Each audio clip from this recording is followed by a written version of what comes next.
Well, hello lovely humans, welcome back to my channel. Today's video, we're switching things up. I never film in here, but we are literally, hold on, I gotta make sure I'm recording over here. We are literally in my office right now about to write a budget together. Now recently I tossed out an offer in one of my vlogs to put together a budget and show you guys how I like to do this. And it was an intense resounding yes. So many of you were like, please write a monthly budget. Like, show us how to do this, because either you don't know what you're doing or seeing someone else's budget is helpful for your own budget, or maybe it just helps reinforce something you're already doing. So for today's video, I'm actually going to be handwriting all of this out on a blank piece of paper. I'm also considering putting together like a full suite of documents, like all nicely branded for your monthly budget, for weekly meal plans, for monthly meal plans if you want to do those as well, for shopping lists. I'm trying to find like a nice aesthetic for all of those things that can feel so extremely draining. So if you're interested in that, let me know in the comments below. But I wanted to make sure I wasn't getting caught up in the aesthetics that kept me from making this video, because really and truly making a budget is quite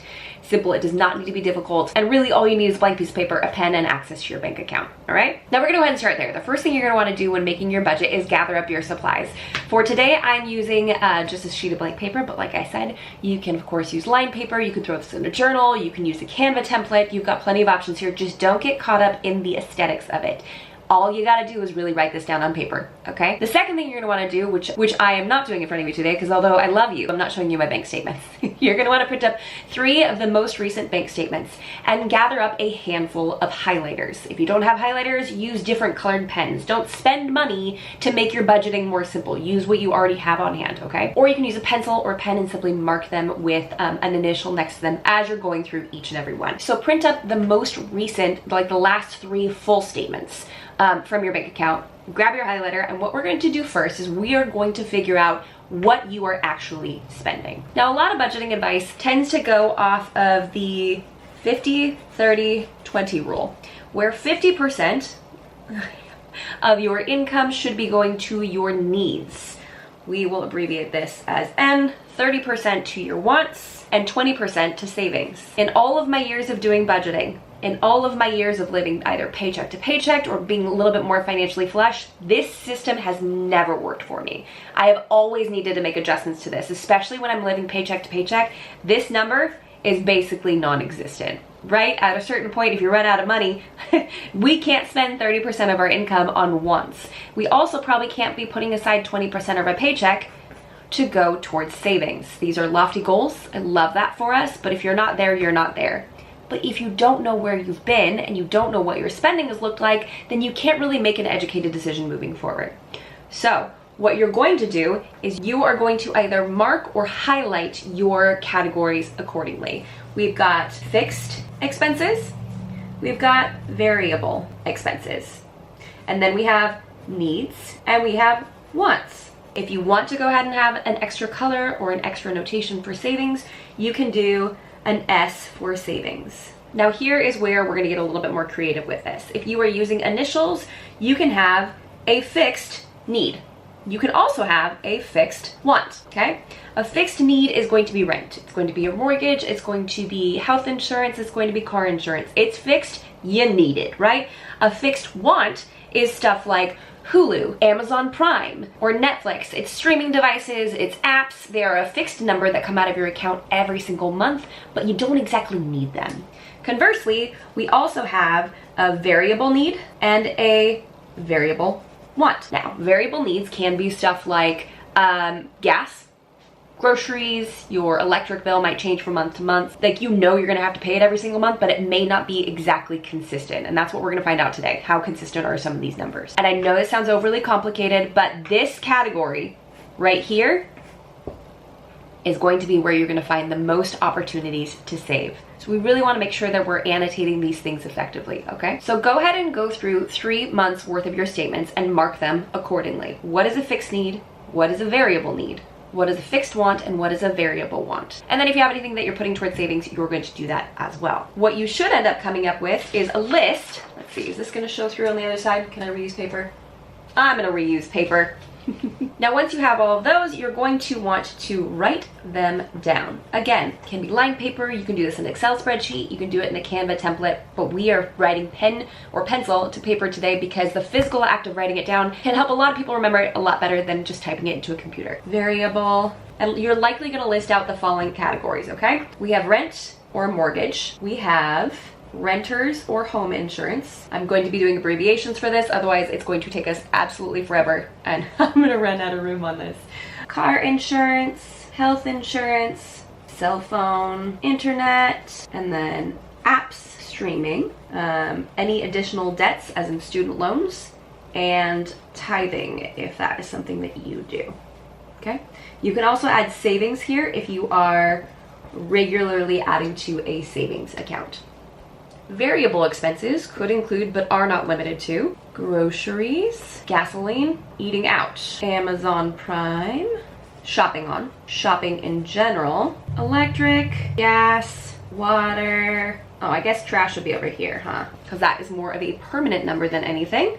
I might be missing some things, but this is pretty much going to be generally the categories that you're going to fall into.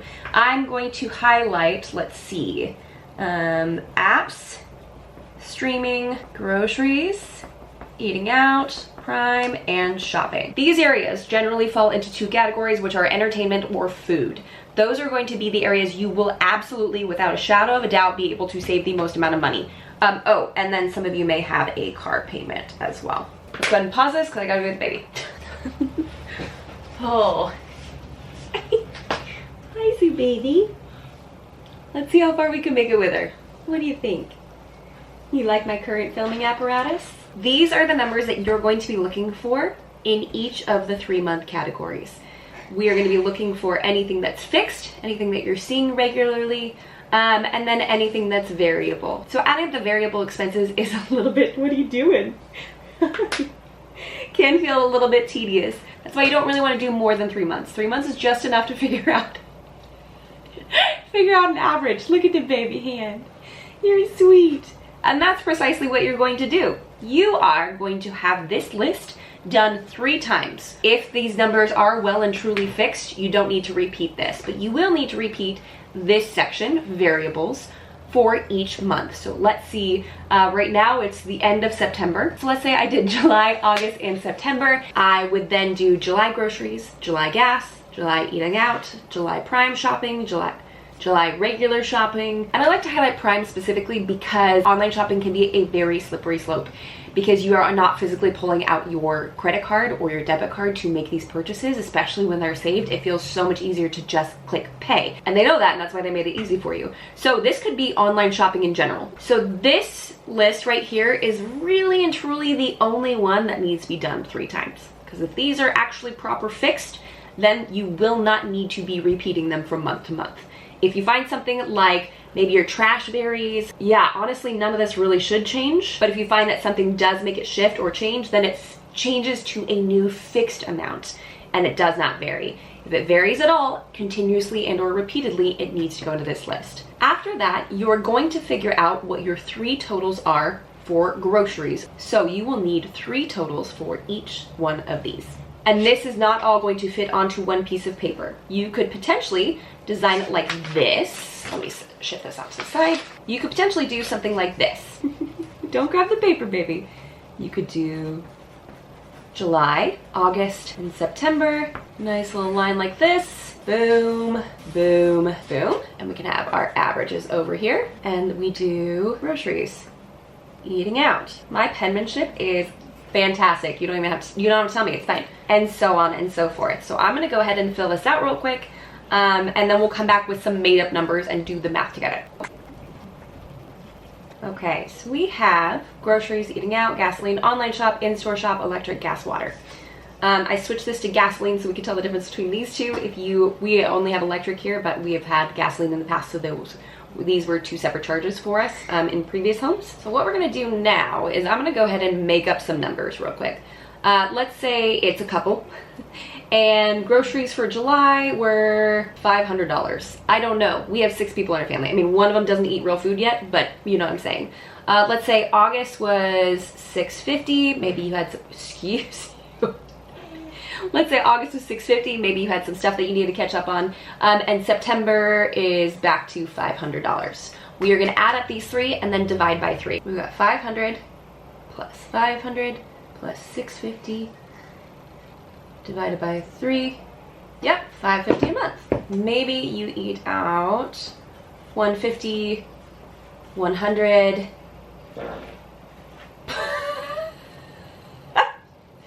$125, which brings your total to $375, so an average of $125 per month.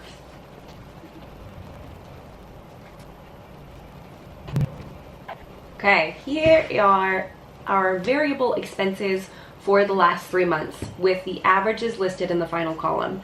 To make life a little bit easier, I am going to go ahead and round these numbers up. I love rounding up. I'd rather err on the side of caution than anything, and always give myself a little bit more wiggle room than I anticipate. So this was 63.67. I'm changing it to 65. This was 111. I'm going to go ahead and change it to 115. Because why not? If you'd like to remain more accurate and be closer to the dollar, you can of course keep them as is, but this is how I've always done my budget. I would rather overestimate for categories than underestimate. This is getting a little messy in my opinion. Actually, this is starting to drive me nuts. Hold on. Will you guys see if I write this small? I think we should be able to, right? Fixed expenses and then variable expenses.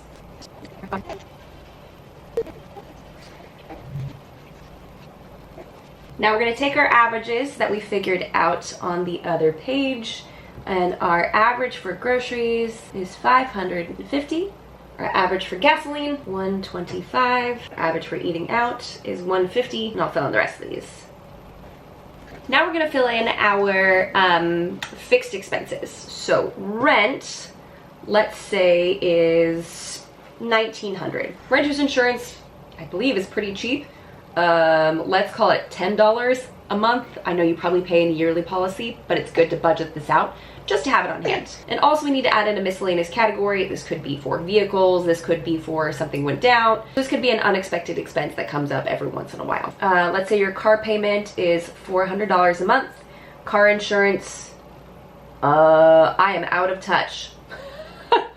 Health insurance, woof, right? For 2 people, what, $750?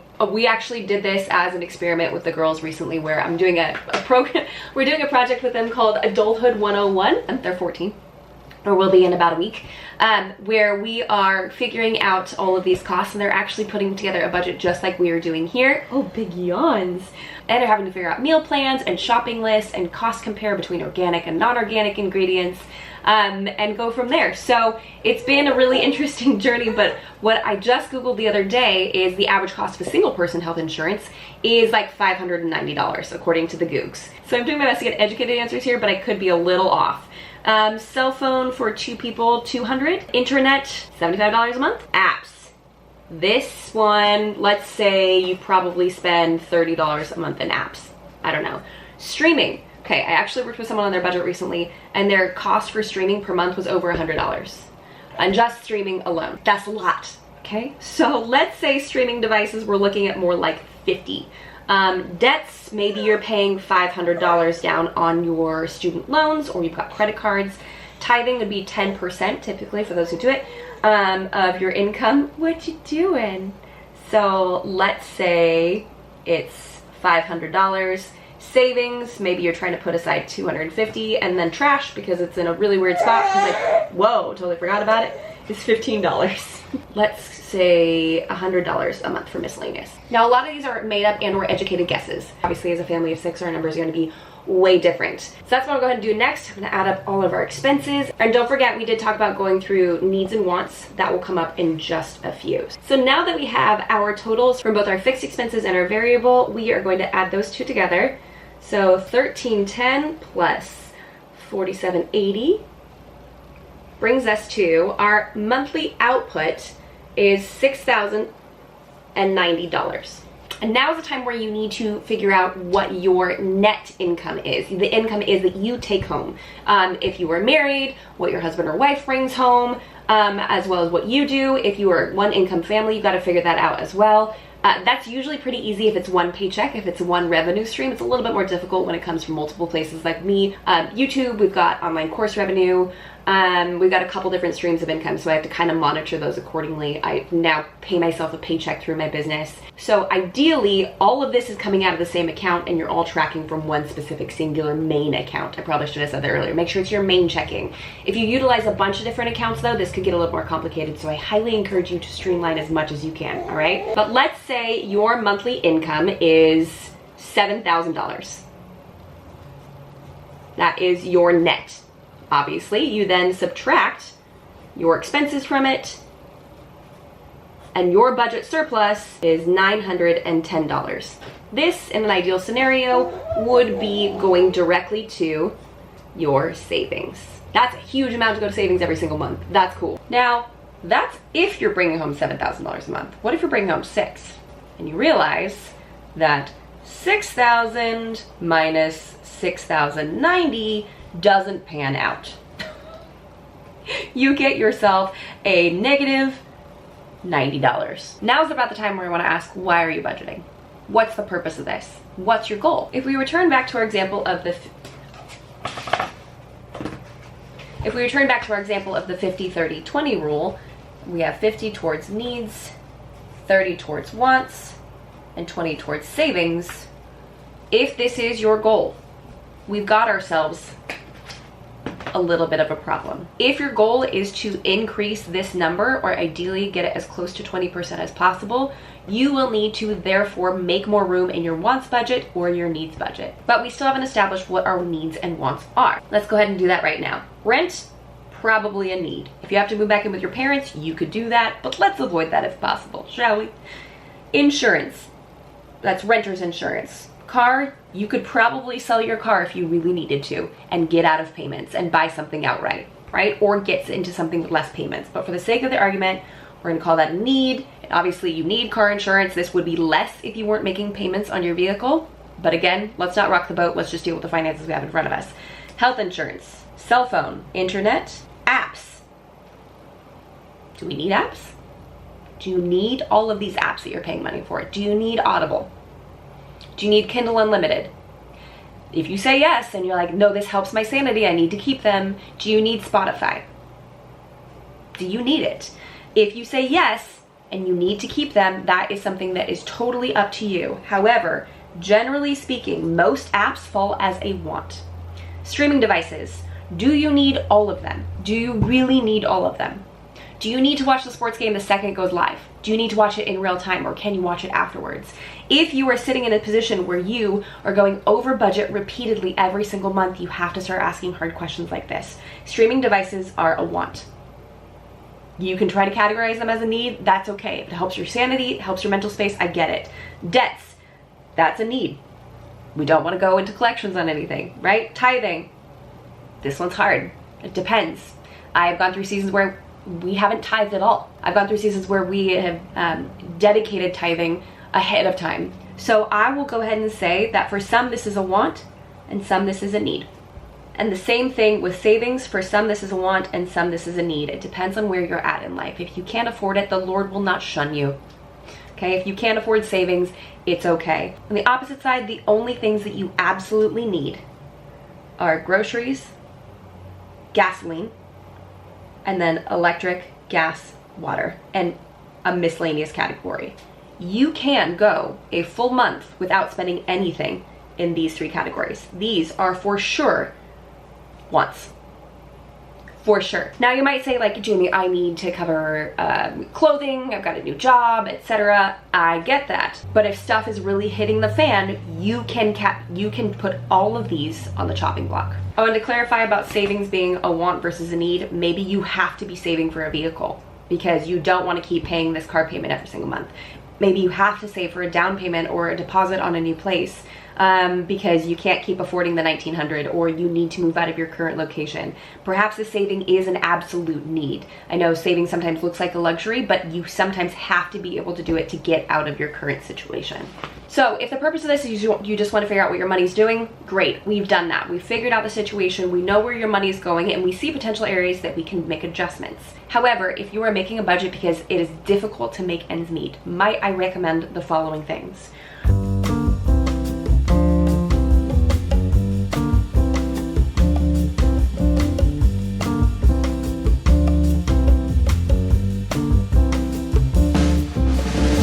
That's all we have for today's video, guys. If you have additional budget questions, please feel free to leave those down below. I have another video coming out in just a few days on all the hacks to keeping and maintaining your budget, because coming up with it was one thing, right? This is exhausting, it's a lot. You've probably earned a glass of wine or a cookie at this point. You've earned a treat because you did hard work. But the best way to make your money work for you is to know what it's doing. And it's a lot less stressful if you know what's going on. The more you pay attention to it, the more you can give each and every dollar a job. Insert all of the other budget cliches here. I'm gonna cut myself off before I sound like a walking Dave Ramsey poster. If you like this video, if you want more budgeting advice, or if you too are trying to figure out how to get your life back on track, whether you just got married or you have kids or you just had another kid or life changes happen, or maybe things have just kind of started to fall through your fingers and you would like to get your life more organized and back on track, I will tell you, I've said this before, I'll say it again, I am a procrastinator by nature, and organizing this life stuff is not something that comes naturally to me. But if it's something that you would like to do, I would love to do it alongside you. So jump on down there, hit that subscribe button, ring the bell so you get notified every time I upload a video, and let's get our lives back on track together. And until next time, bye guys!